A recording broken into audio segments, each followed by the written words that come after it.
kemarin sebenarnya ada yang mau disampaikan apa itu.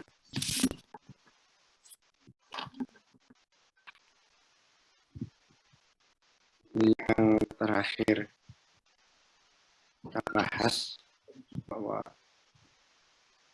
secara konsep manajer dengan leader itu berbeda secara konsep.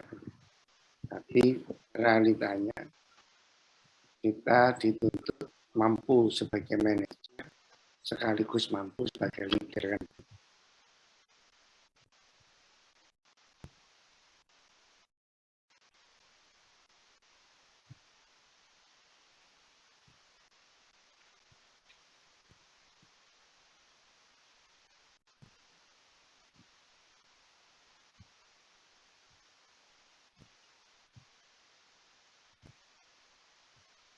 Ini kalau konsep John Kotter ini sudah dikawinkan sekarang ini.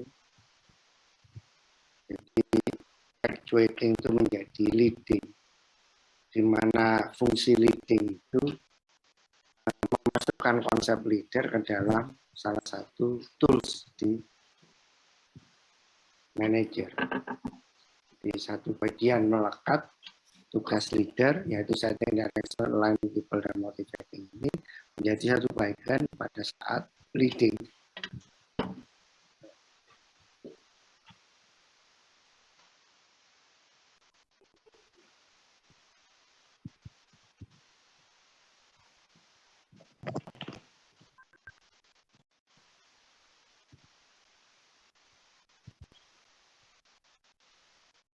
Nah, ini disebut atribut manajer.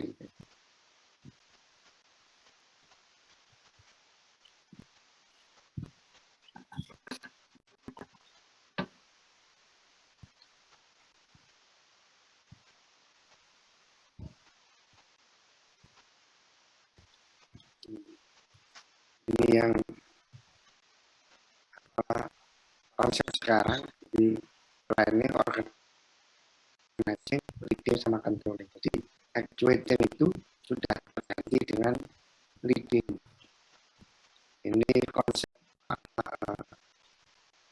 leader tadi masuk menjadi salah satu tugas manajer.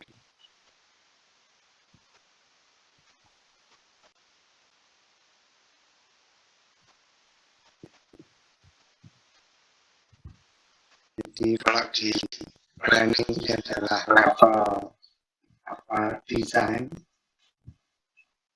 implementasinya itu pada 3 hal ini. Managing, leading, dan controlling itu merupakan fungsi implementasi.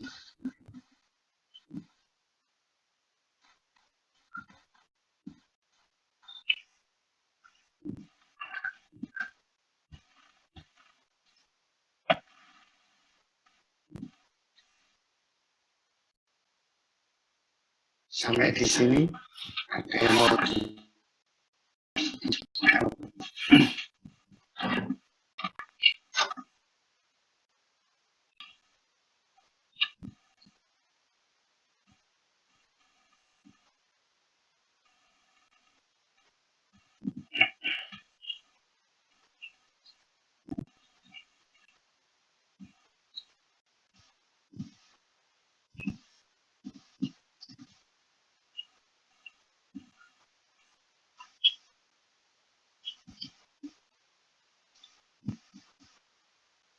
boleh saya jelaskan sedikit bahwa fungsi dasar dari manajemen itu pertama adalah pengelolaan manajemen tadi, yang kedua external environment and organizational culture.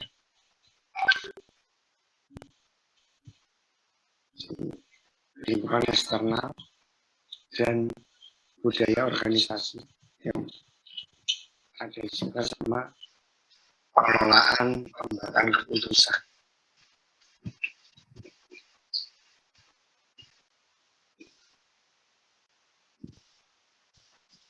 Kalau budaya organisasi ini juga dipengaruhi oleh budaya nasional, budaya nasional akan berbeda kalau kita menggunakan kacamatanya Hofstede ini. Misalnya tentang power distance. Di negara kita itu power distance itu jauh, kesenjangan kekuasaan itu jauh. Sedangkan ada negara yang power distance-nya itu pendek, perbedaan kekuasaan. Misalnya di Amerika itu power distance itu begini. Nah, apa dampaknya dalam pengelolaan, dalam diskusi misalnya? Dengan mudah seorang wakil, anak buah itu mempertanyakan kebijakan yang sudah dibuat oleh pimpinan. Karena power distance yang pendek. Berbeda dengan negara kita, karena power distance-nya jauh, maka tidak mudah seorang wakil atau anak buah mempertanyakan kebijakan yang sudah dibuat dari seorang pimpinan. Ini berbicara tentang etika. Budaya negara tadi, budaya masyarakat tadi berpengaruh pada budaya organisasi.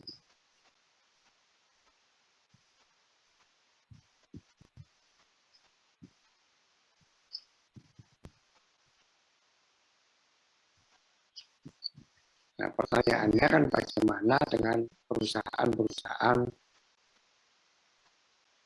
internasional gitu ya.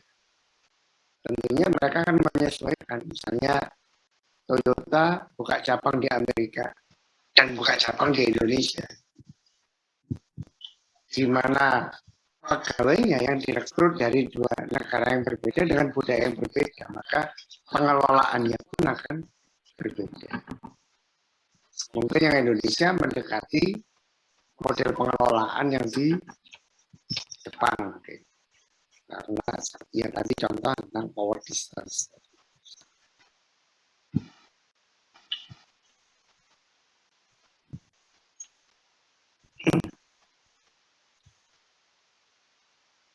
Nah, dari itu baru ke level perencanaan lagi. Ini planning and strategic management, ini dalam perencanaan, kemudian ada ethics and corporate responsibility sama entrepreneurship. Nah, implementasinya itu organizing, leading, dan controlling.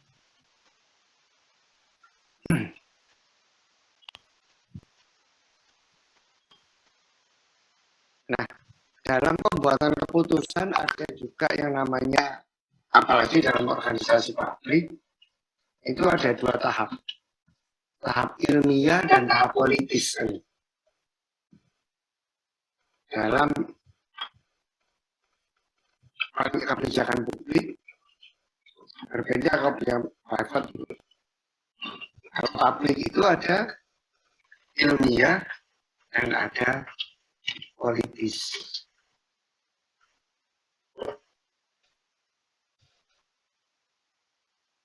Nah, sebagai contoh ya,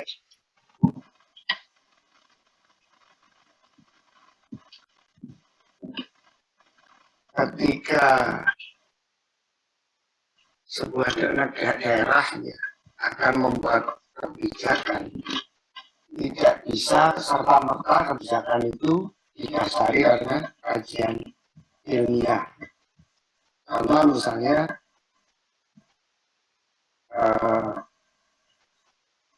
sederhana, misal tentang tempat pembuangan akhir sampah TPA, pembuangan akhir sampah Surabaya. Dulu itu di Keputih kan. Nah, masyarakat Keputih itu demo, pernah demo untuk ditutup. Keputih tidak boleh jadi tempat pembuangan akhir sampah Surabaya. Apa yang terjadi ketika itu, semua truk-truk pengangkut sampah itu tidak bisa masuk ke Keputih kan. Sehingga yang terjadi tempat pembuangan sementara TPS itu timbunan sampahnya meningkat. Nah, ini yang dibutuhkan adalah sebuah kebijakan publik. Karena kebijakan publik, maka perlu dua tahap, ilmiah dan politis. Secara ilmiah bisa jadi Pak Narto waktu itu selaku wali kota itu mengundang beberapa ahli untuk mendiskusikan secara ilmiah apakah Kepote itu masih layak atau tidak. Kalau layak, berapa lama lagi? Dengan asumsi berapa banyak sampah yang dimasukkan per hari. Kalau tidak layak, di mana tempat yang secara ilmiah layak digunakan sebagai tempat pembuangan akhir sampah. Akhirnya para ahli ini ketemu, ada ahli sampah, pengolahan sampah, ada ahli tanah, dan lain-lain. Mendiskusikan secara ilmiah. Sampai ketemu beberapa alternatif TPA yang baru. Ya. Apakah boleh secara ilmiah tadi, wali kota langsung menggunakan, memilih salah satu? Tidak bisa, dalam kebijakan publik ada tahap yang kedua, yaitu tahap apa? Politis. Itu tadi. Pada tahap politis, hasil kajian ilmiah ini dibawa ke Dewan selaku representasi masyarakat. Disitulah didiskusikan. Akhirnya diputuskan oleh Dewan waktu itu, disepakati TPA yang baru itu si Penowo. Nah, setelah ilmiah dan politis ini jalan, baru ini muncul yang namanya keputusan, kan begitu. Kalau sudah keputusannya jalan, ini boleh sudah dieksekusi. Nah, baru disusun tentang proses implementasinya, yaitu mulai dari organizing, leading, sampai control. Begitu pula, kalau sekarang ini secara ilmiah masih didiskusikan, Garuda ini mau ditutup atau gimana, kan begitu. Karena ini BUMN. Di mana pemerintah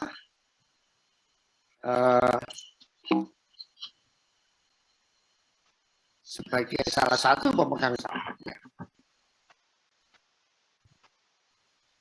Ini masih di wilayah ilmiah juga, politis juga jalan.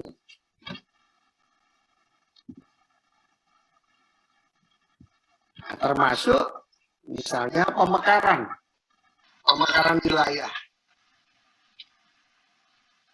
Jadi provinsinya dipecah, kota kabupatennya dipecah. Ini kan membawa konsekuensi terhadap layanan publiknya, layanan publik.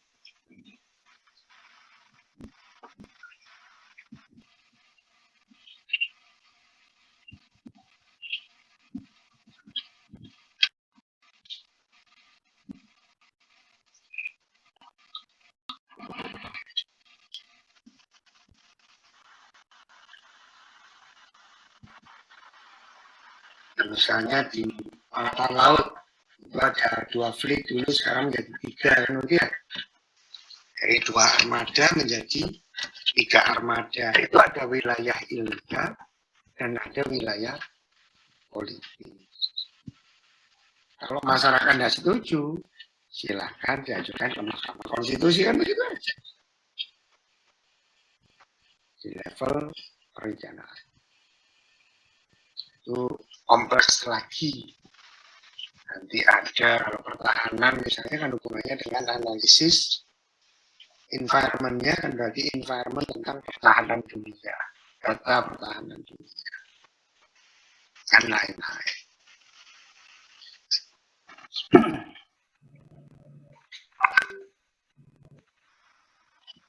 Nah, baru masuk di organizing, dan mulai dari strukturnya, manajemen sumber daya manusianya, kan gitu. Artinya kan kalau kita menambah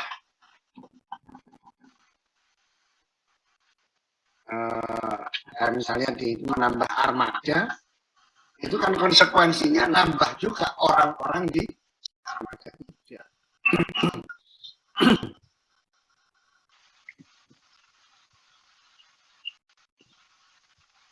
Nah, termasuk Bank Syariah Indonesia. Dari 3 bank syariah dijadikan 1.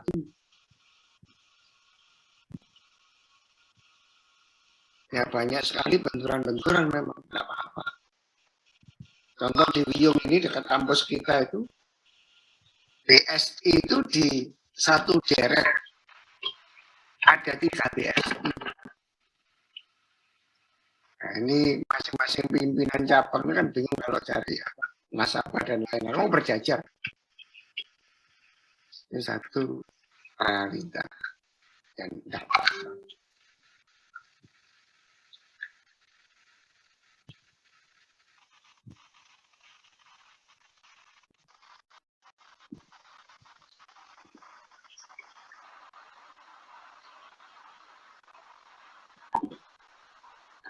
Halo Pak, izin Pak. Iya, silakan dulu.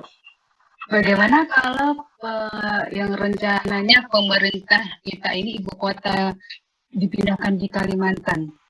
Bagaimana ilmiahnya dan politisnya kira-kira Pak?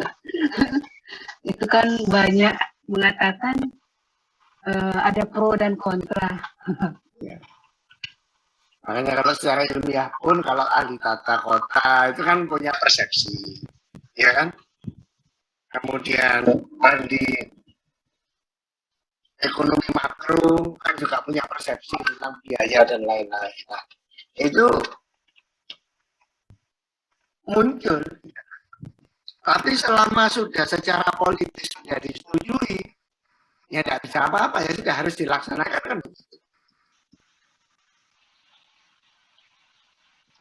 Walaupun memakan biaya yang cukup besar, Pak. Tapi kan ada hitungan juga, ada hitungan biaya, sama-sama berhitung gitu ya.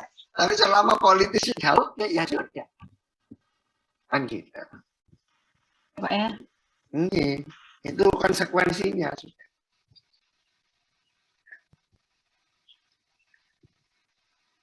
Jadi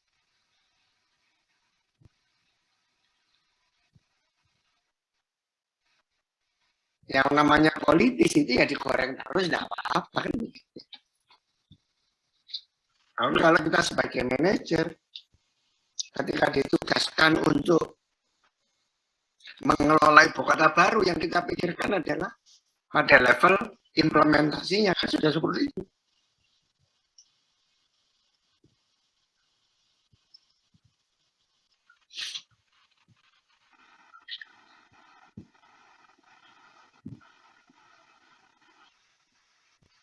Jadi sebetulnya politis itu untuk kepastian juga. Sampai diketok ini. Kalau tidak diketok segera kan repot nih organisasi publik. Kan tidak segera dieksekusi.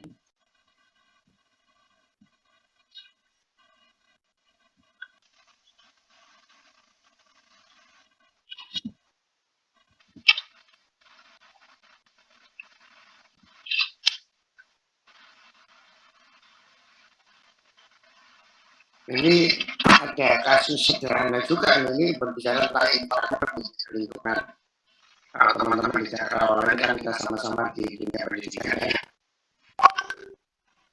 Ini ada satu realita misalnya. Di menteri, sama menteri, kalau sosial berapa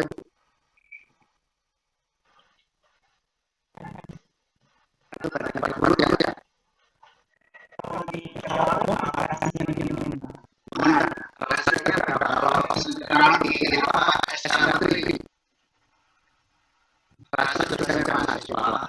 Kalau S1 berapa kalau sosial berapa? 40 sosial, S1 30. Iya.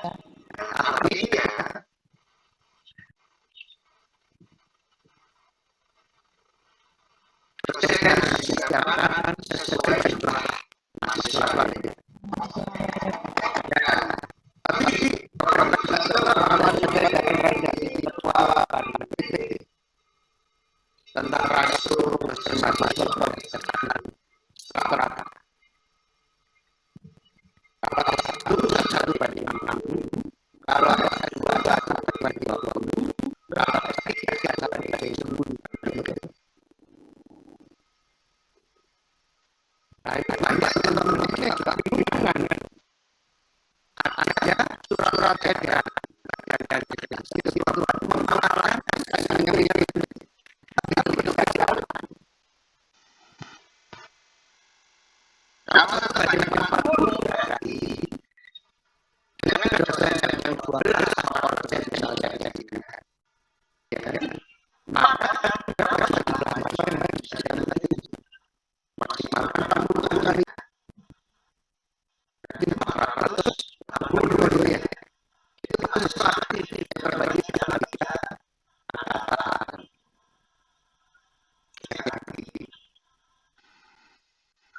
Nah, tapi harus diikuti surat edarannya. Itu apa? Jumlah 1 banding 20. Kalau 1 banding 20 berarti 12 orang dosen. Angkanya 440. Kalau dosennya mahasiswa yang 400, maka tidak pernah diganti. Begitu ya. Jadi bukan berlaku saat ini terjadi.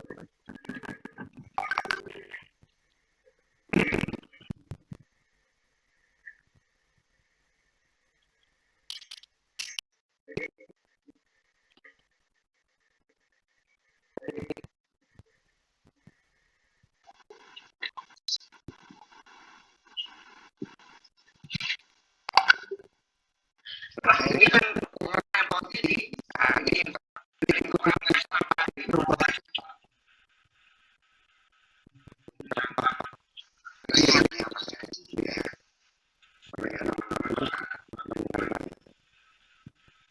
Ini contoh yang kecil aja.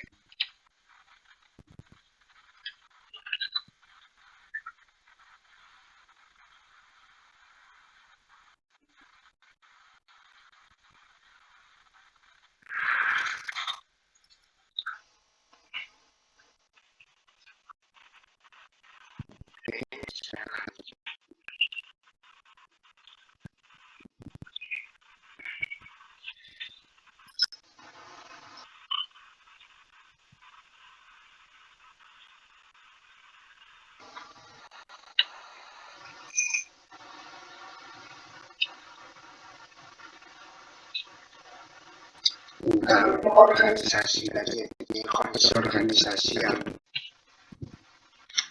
sama-sama kita hadapi bahwa lingkungan selalu berubah. Maka tugas Bapak Ibu selaku masyarakat bagaimana mampu membawa organisasi yang baik mungkin untuk bisa beradaptasi di lingkungan baru.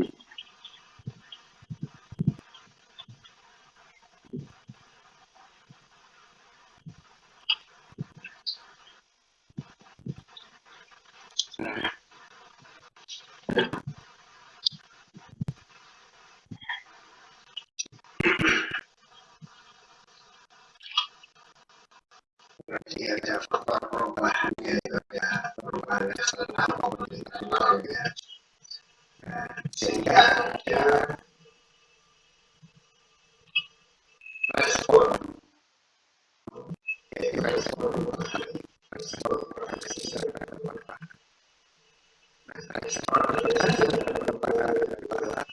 ada yang disebut dengan change dan unplanned, jadi perubahan yang terencana. Permasalahannya di environment itu bergerak cepat, di lingkungan itu bergerak cepat, sehingga banyak sekali muncul perubahan yang tak terencana, yaitu respon reaktif terhadap perubahan faktor yang eksternal. Contoh sederhananya bahwa ini bermakna di semua ya. Ini kan tidak boleh buka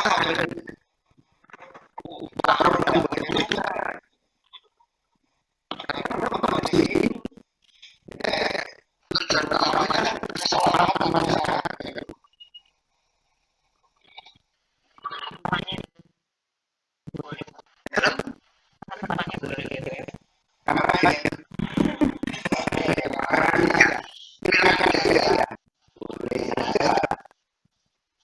Itu sebenarnya politik. Iya, politiknya. Iya, karena apapun yang semua pakar politik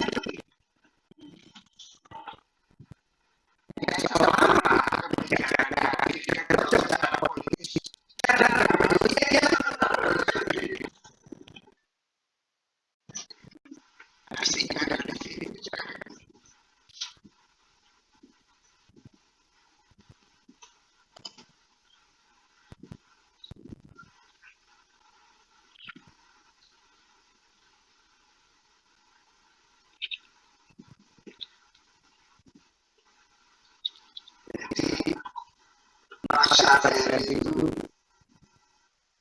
menyampaikan satu sistem kerja yang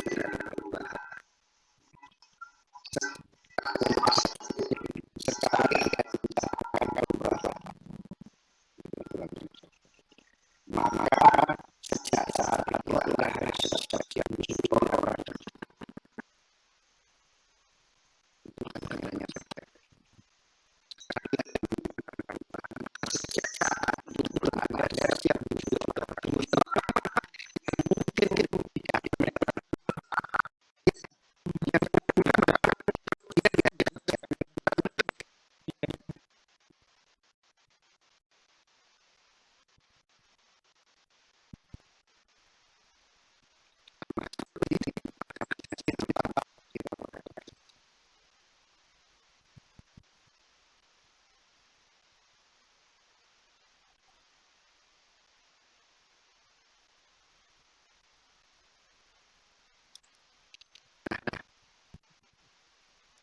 dalam perubahan yang berkaitan kelompok politik dan mengkomunikasikan menyampaikan tentang butuhnya perubahan politik dan keinginan perubahan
saya sebagai anak-anak bapak ibu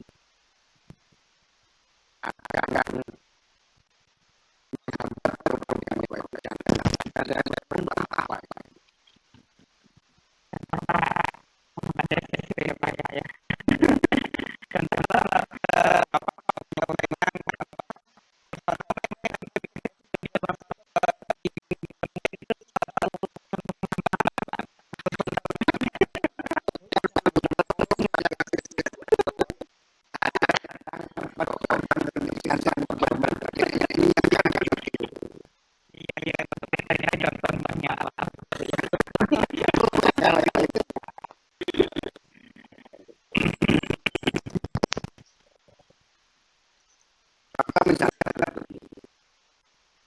kenapa sih tidak percaya ini bisa satu ketika Ada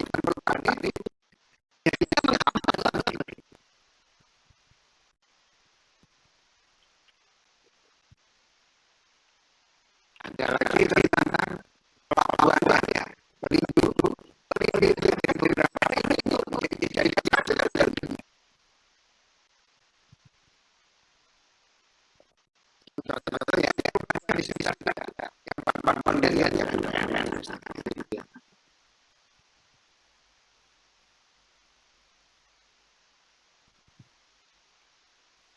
contoh begini, ada holding yang dibuatnya ada holding juga ada karena ada holding itu yang antara tiga perusahaan yang secara produk organisasi PNRI yang kedua PT Pegadaian yang ketiga PNM ini bisnisnya PNM sudah jelas-jelas ya.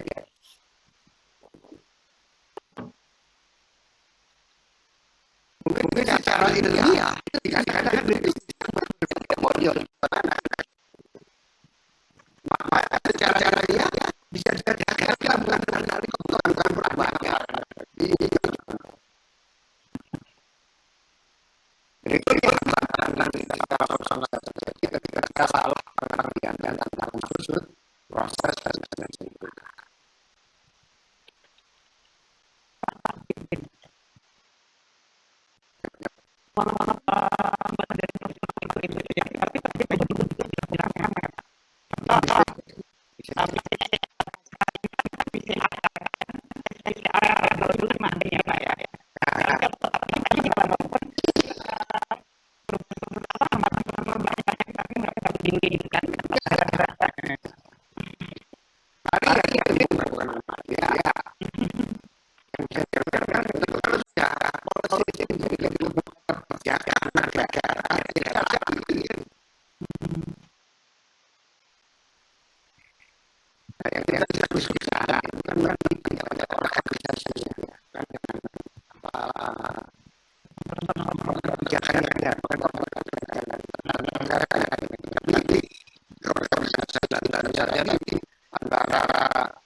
Secara ilmiah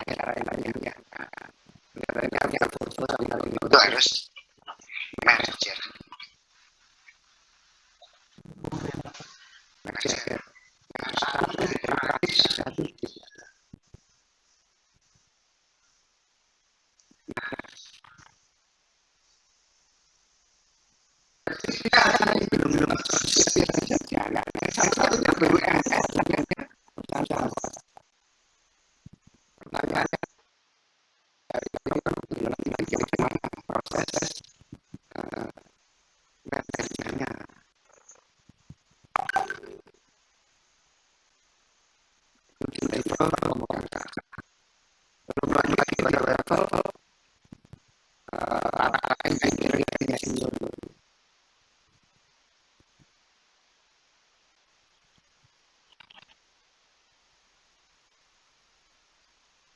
Jangan saja kita diambil. Itu tugas sendiri. Jadi contoh-contoh yang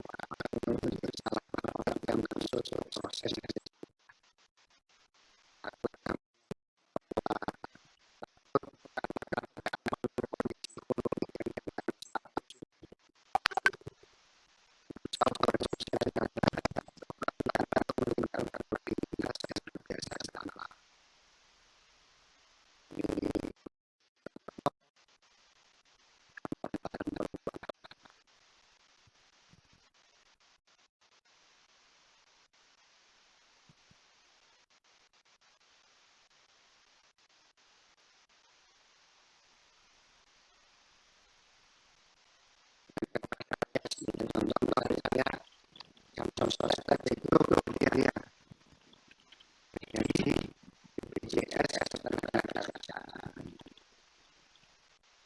secara positif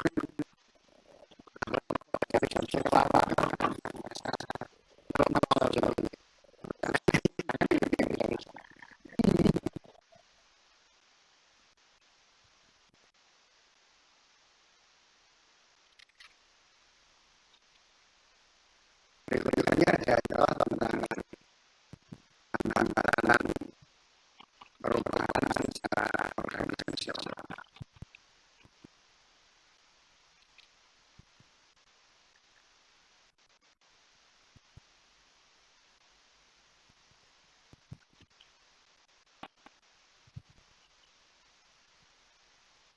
Pertama adalah sistem reward saja itu yang mendukung tindakan pertama dalam bekerja. Misal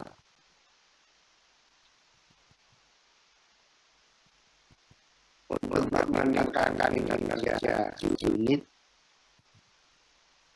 dan organisasi, maka ukuran penilaian kinerja pegawai dibahkan BPS misal.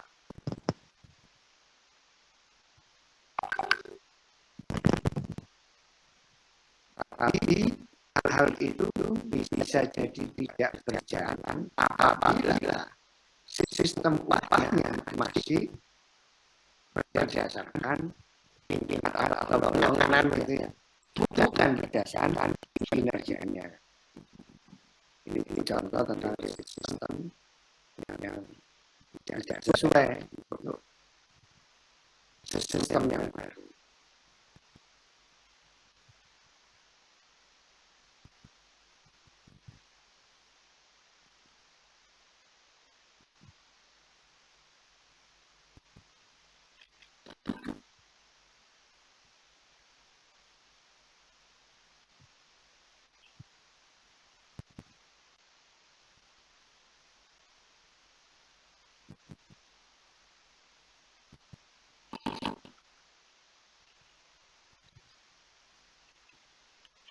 Berikutnya terasismen dalam soft power, jadi ancaman terhadap keseimbangan kekuasaan yang ada.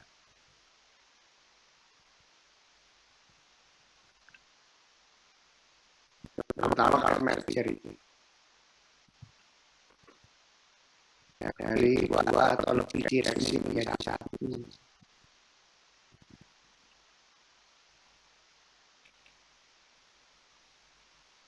Kalau berapa itu banyak SDM negeri ya, dua atau lebih SDM itu di merger jadi satu.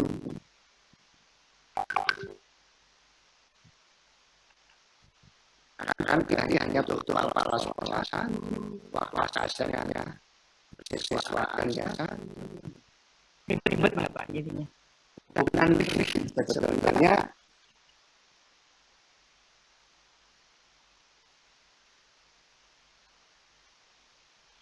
artinya kan kekuasaan itu kan menjadi hilangan.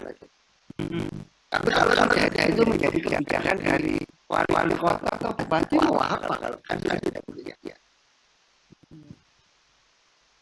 Ya ada hambat. Pastinya ada. Konflik antara kelompok yang menghambat kerja kooperasi bersama.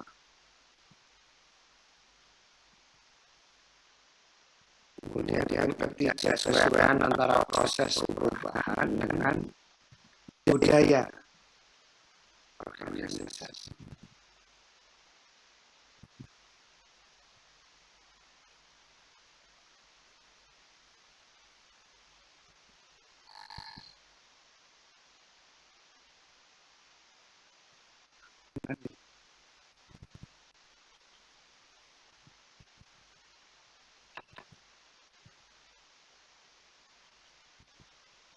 Ini contohnya itu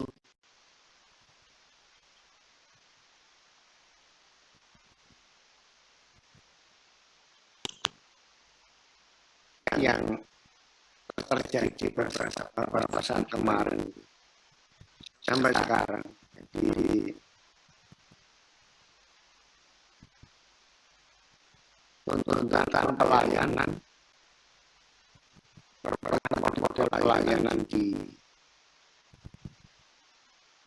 pemerintah kota dengan biaya organisasi yang ada selama ini yang sebetulnya hambatan pada hambatan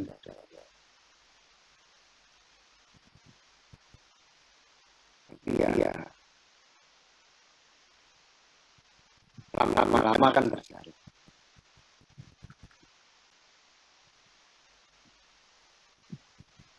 Kalau kita lihat kemarin tentang 4 paradigma kemarin untuk radikal change itu 2 hal yang dilakukan dalam perubahan itu. Yang pertama adalah merubah aturan dari dia berjalan policy. Yang kedua merubah pola pikir orang yang bekerja itu.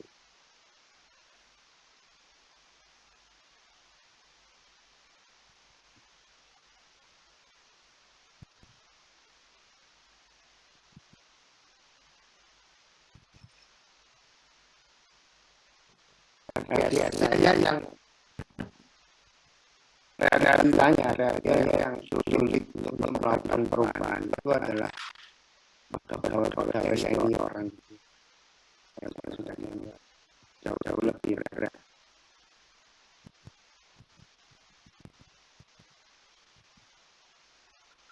Terutama dari sisi perubahan cara berpikir.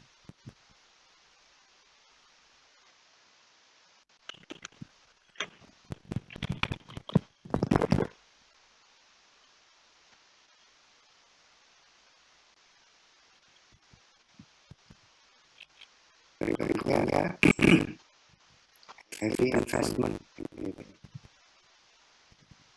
Mungkin perubahan itu secara organisasinya berat karena besarnya investasi yang harus dilakukan.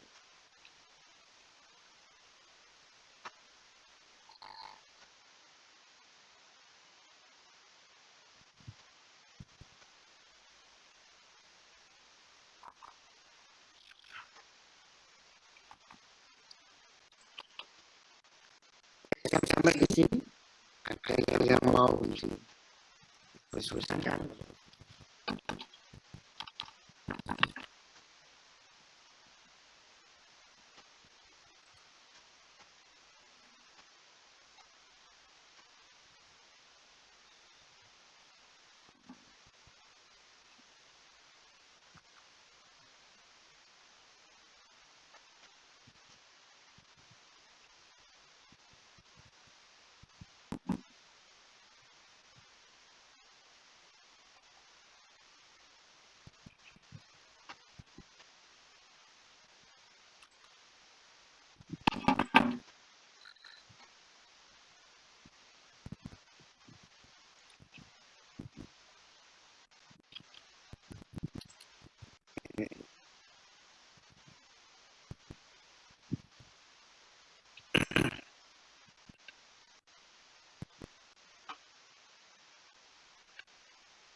Nah, Bapak Ibu sekalian, untuk kita mulai masuk ke personal ini kemarin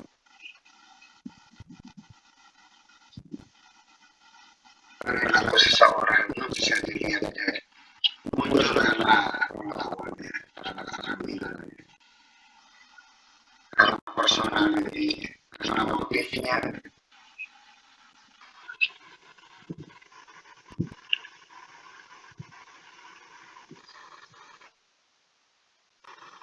Ini ada personal style yang dasarnya dari dunia kerja.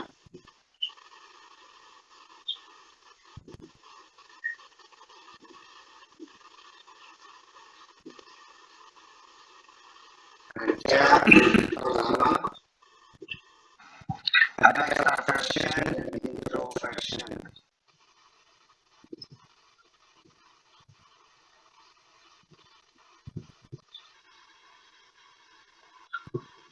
Orang extrovert ini ucapan tindakannya distimuli oleh lingkungan. Sedangkan orang introversion ucapan tindakannya distimuli oleh teori pemikirannya sendiri.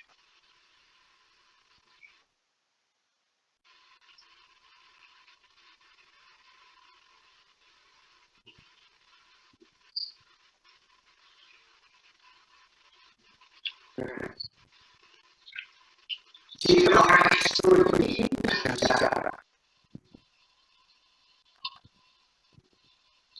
orang itu introvert itu sulit untuk berbicara.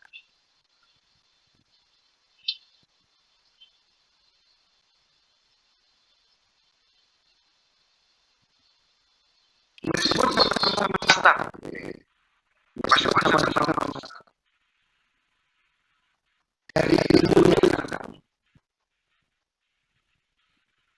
Nah, orang itu langsung terstimuli mudah dalam menyampaikan pikiran.